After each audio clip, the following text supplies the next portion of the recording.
If you look at photos from the 1970s, something feels different. Not in a dramatic way, just quietly different. And once you notice it, you can't unsee it, because something really did change. This video isn't about pointing fingers or making anyone feel bad. It's about understanding a real documented shift in body weight trends across the American population and exploring the many factors that researchers believe may have contributed to it. Because the story isn't simple. It's not one thing. It's a whole collection of small changes that, added together, painted a very different picture of everyday life. So let's go back. Let's walk through what life actually looked like in 1970s America, what people ate, how they moved, how they spent their time, and see what we can learn from it. According to data from the Centers for Disease Control and Prevention, obesity rates in the United States in the early 1970s were significantly lower than they are today. At that time, roughly 15% of American adults were classified as obese. By 2020, that number had climbed to over 40%. That's a dramatic shift over just a few decades, and it raises a genuinely important question. What changed? Researchers, nutritionists, and public health experts have spent years trying to answer that question. And while there's no single explanation, there are several lifestyle factors that likely played a meaningful role. Let's walk through them one by one. The first factor is one of the most well-documented portion sizes. In the 1970s, the amount of food typically served at a restaurant, bought at a fast food counter, or even prepared at home was considerably smaller than what we consider normal today. A standard soda at McDonald's in the early 1970s was around 7 ounces. Today, a medium soda is closer to 21 ounces, 3 times the size. A standard bagel in 1970 was about 3 inches in diameter and around 140 calories. Today, the average bagel is closer to 6 inches and 350 calories. This phenomenon, which researchers sometimes call portion distortion, means that over time, Americans gradually recalibrated their sense of what a normal amount of food looks like. Studies suggest that when people are served larger portions, they tend to eat more without necessarily feeling fuller or more satisfied. The portions changed. The expectations changed with them. The second factor is the nature of the food itself. Ultra-processed foods, products made with industrial ingredients, artificial additives, flavor enhancers and preservatives were far less common in the 1970s. The food industry existed, of course, but it hadn't yet reached the scale or sophistication it would develop in later decades. Research published in journals like the BMJ and Cell Metabolism has suggested that ultra-processed foods may affect hunger hormones, slow down feelings of fullness, and encourage people to eat beyond their caloric needs, sometimes without even realizing it. These foods are often engineered to be highly palatable, meaning they're designed to taste good in a way that can make it harder to stop eating. In the 1970s, more of the American diet was built around whole or minimally processed foods, not because people were especially health conscious, but simply because that was what was widely available and affordable. Frozen dinners existed, canned goods were common, but the sheer volume and variety of highly engineered snack foods, convenience meals, and pre-packaged products was nothing like what fills supermarket shelves today. Closely related to this is the role of sugary drinks. In the 1970s, soda was a treat, something you had at a birthday party, at a diner, or on a special occasion. It wasn't something most people drank multiple times a day. Juice was often made from concentrate and served in small glasses. Water was what you drank when you were thirsty. Today, the average American consumes a significant portion of their daily calories through beverages alone: sodas, energy drinks, sweetened coffees, flavored waters, and fruit-flavored drinks with added sugars. Liquid calories are particularly notable because research suggests they don't trigger the same feelings of fullness that solid food does, making it easy to consume hundreds of extra calories without feeling like you've eaten anything at all. The expansion of the beverage industry and the normalization of sugary drinks as an everyday staple, rather than an occasional treat, may have contributed meaningfully to caloric intake over the decades. Then there's the shift away from home-cooked meals. In the 1970s,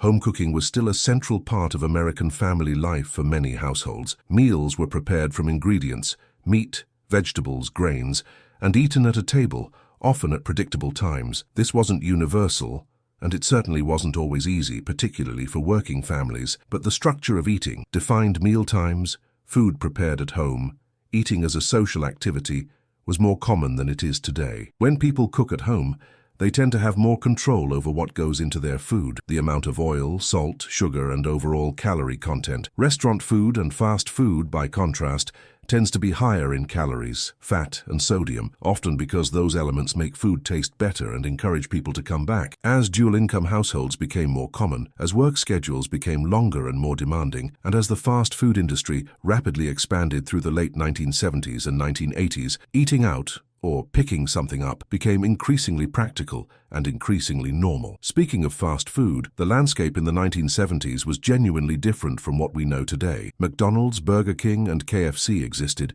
but they were not yet on every street corner of every town in America. The explosive expansion of fast food chains happened largely through the late 1970s, the 1980s, and beyond. In many parts of the country, fast food was still something of a novelty, or at least not yet an everyday default. Today, the United States has more than 200,000 fast food locations. Accessibility matters. When high-calorie, low-cost food is available everywhere, at any hour, it becomes a much more significant part of the daily diet, particularly for people managing tight budgets and busy schedules. Now let's talk about movement, because this is another area where life in the 1970s looked quite different. People walked more, not necessarily because they were trying to exercise, but because the structure of daily life required it. Many Americans lived in neighborhoods where they walked to school, to the store, to a friend's house. Car culture was strong, certainly, but the built environment in many cities still included walkable distances and public transit as a practical necessity. Physical activity wasn't something that needed to be scheduled into the day at a gym.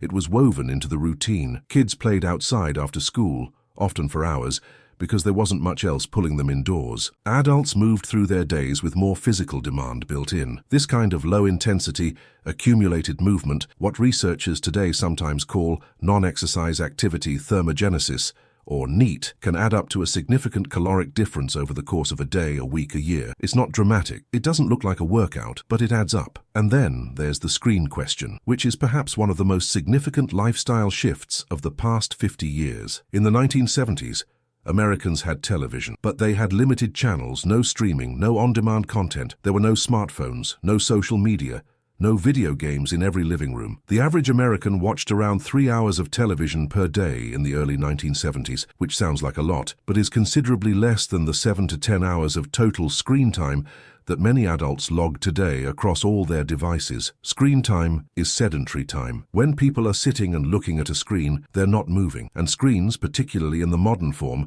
are specifically designed to keep attention engaged as long as possible, making it easy to sit still for hours without realizing how much time has passed. Children in the 1970s were far more likely to spend their free time in unstructured outdoor play. There simply weren't the same indoor alternatives pulling them to a couch or a chair. Snacking culture is another piece of the puzzle that often gets overlooked. In the 1970s, most Americans ate 3 meals a day and didn't snack much in between. This wasn't a diet philosophy, it was just the norm. Snacking was relatively uncommon, and when it did happen, it was usually something simple and modest. Today, snacking is a multi-billion-dollar industry. The average American now eats more than 3 times a day, and many people consume snacks in the mid-morning, mid-afternoon, and late at night, often in front of a screen. The constant availability of packaged snack foods, many of them engineered to be especially appealing, has shifted eating patterns in ways that may be adding significant calories to daily intake without people fully accounting for them. Work routines also shifted considerably. In the 1970s, a larger share of American workers were employed in physically demanding jobs: manufacturing, agriculture,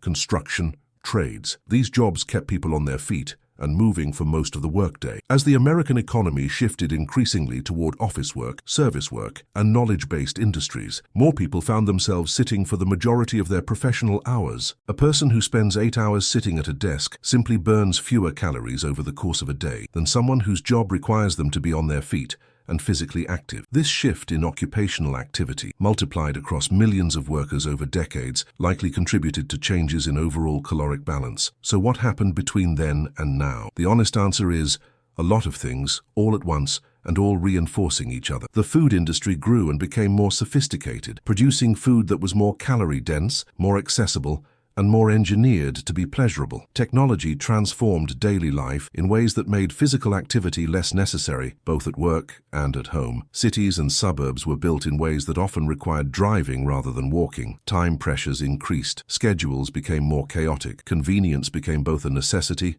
and an expectation. None of these changes were inherently malicious. Many of them came with real benefits: convenience, affordability, time saved, entertainment, connection. But they also came with trade-offs that weren't always visible in the moment. The people of the 1970s weren't more virtuous or more disciplined than people today. They weren't somehow tougher or more motivated. They simply lived in an environment that, by default, involved more movement, fewer processed foods, smaller portions, and a different relationship with eating and leisure. Public health researchers often use the term obesogenic environment to describe modern conditions, meaning an environment that, by its very design, makes weight gain more likely. It's a structural observation, not a personal one. It's also worth being clear about what this video is not saying. People in the 1970s were not all thin. Obesity and overweight existed. People struggled with their health. Food insecurity was, and remains, a serious issue that affects what people eat. Access to nutritious food has never been equal across all communities,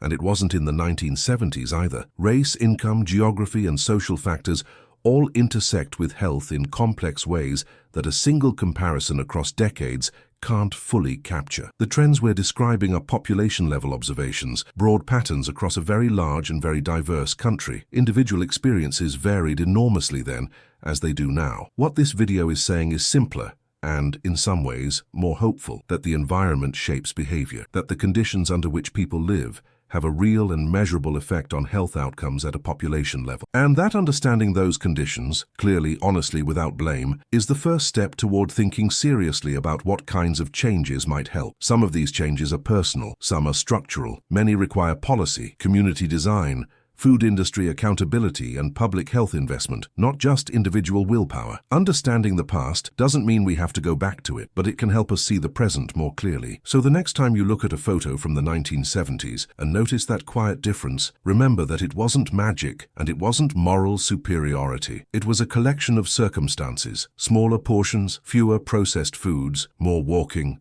less screen time, different eating patterns, and a food environment that hadn't yet reached its current scale. 50 years is not a long time, and yet the world those people lived in looks, in many ways, remarkably different from our own. Which brings us to a question worth sitting with. What do you think has changed the most over the last 50 years? And what, if anything, do you think could realistically change again? Leave your thoughts in the comments. We'd genuinely love to know what you think.